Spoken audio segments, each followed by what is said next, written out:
Andy sends in tonight's confession. Thank you, Andy. Simon and the Fellowship of Forgiveness. Names have not been changed to embarrass the stupid, which is an interesting opening phrase. Anyway, this tale takes me back to Paris in the summer of 2000. My colleague Simon and I, both in our late 20s, had been sent there to work on a work placement for 4 months.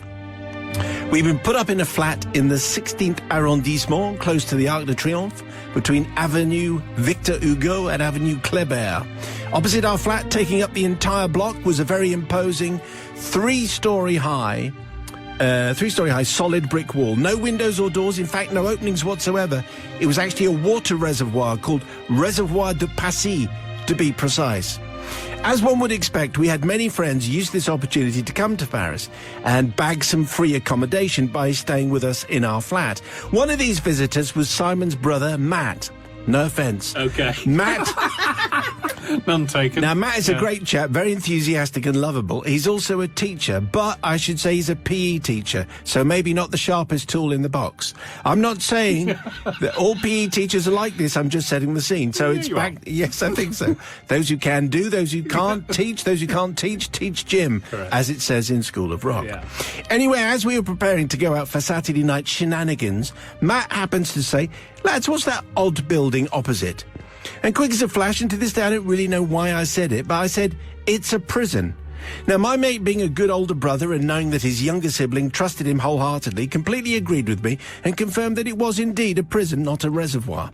I then went further, explaining that the reason it was important for him to know this was that in France, if you happen to see someone escape from a prison and you fail to alert the relevant authorities, by that failure to report the offence, you would be prosecuted for aiding and abetting a criminal and go to that prison yourself, which seems a little harsh. Anyway, before we went off into the Parisian night, we made sure that we'd first written the full address of the flat on a post-it note, given it to Matt, so that, should we get separated, he could make his own way home.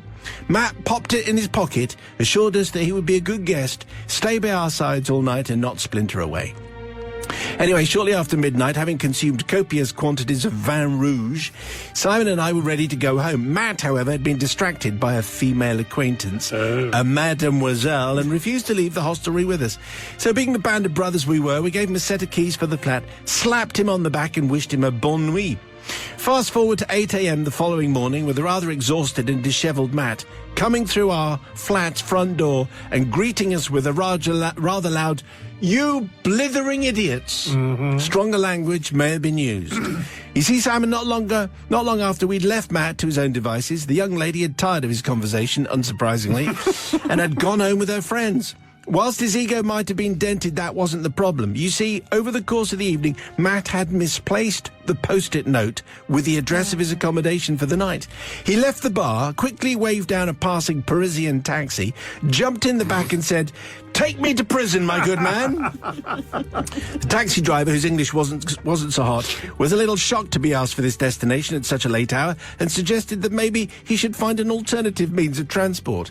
Matt was unaware that Parisian taxi drivers frequently refuse business and do not feel obliged to take your fare. He protested and insisted that he needed to go to the nearest prison straight away. An argument followed, and the entente cordiale was not very cordial at all. Quick call on the taxi's CB radio saw the police arrive in seconds. The two gendarmes, whose English was better than the taxi drivers, asked what was going on and tried to calm matters down. Upon hearing that Matt was insisting on being taken to prison, the police were rather perplexed. They got out their map and after some time established that the nearest prison was in fact 15 miles outside of Paris. Matt was not buying this at all and pressed the matter further, very unwisely, you have to say, convinced that there was a prison in central Paris because he'd seen it with his own eyes. This is an Englishman explaining the geography of Paris to the French coppers. So convinced, in fact, was he that the police got on their radio to their headquarters to ask about Paris prisons. "You're not exactly Inspector Morse, are you?" he says, "more like Inspector Clouseau."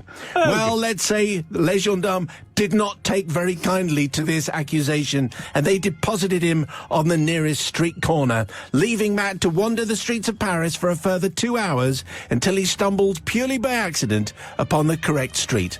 I'm not seeking forgiveness from Matt at all, as I think he learned a good life lesson about not losing important documents. On the upside, he managed to do a lot of sightseeing, albeit unintentional. Now I seek forgiveness from the two policemen who drove this rather smelly Englishman around Paris and then got insulted. I'd like to thank him for not locking him up, as he was rather inebriated, and I'd have felt a little bit guilty about that. They should be praised for trying to help out this hapless chap who was lost in their nation's capital. Well, it's an interesting tale, and it comes... who did I say he was called? Andy. Andy. Did I say that? Oh, okay.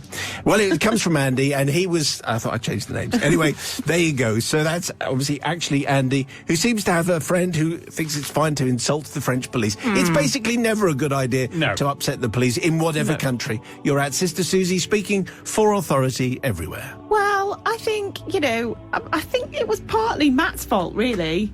That all this happened. Like, obviously they told him it was a prison, but he lost the post-it note, and he then insulted the lovely French police. So for that reason, Andy, I think I'll forgive you on this occasion. There might be some sibling stuff going on here, really, because it depends whether it's okay to mislead younger siblings or not. Anyway, let's see where Matt, with the morals of a sewer, picks this up. I think French sewer in this case. French sewer. I think Matt's obviously in the wrong here, isn't he? I mean, he's the one that's decided to, as Susie points out, he's the one that's lost the post-it note and then decides to try his luck with the gendarmes. And listen here, Jean-Christophe, I know where the prisons are. Sunshine. So I'm going to forgive, because it's all down to him, really, isn't it? I mean, fair enough, they sold him this story about the prison, but, it's up to him. Bit thick, I reckon. He's got to go... where you come from, do you put the kettle on? Yes, very much. He's that kind of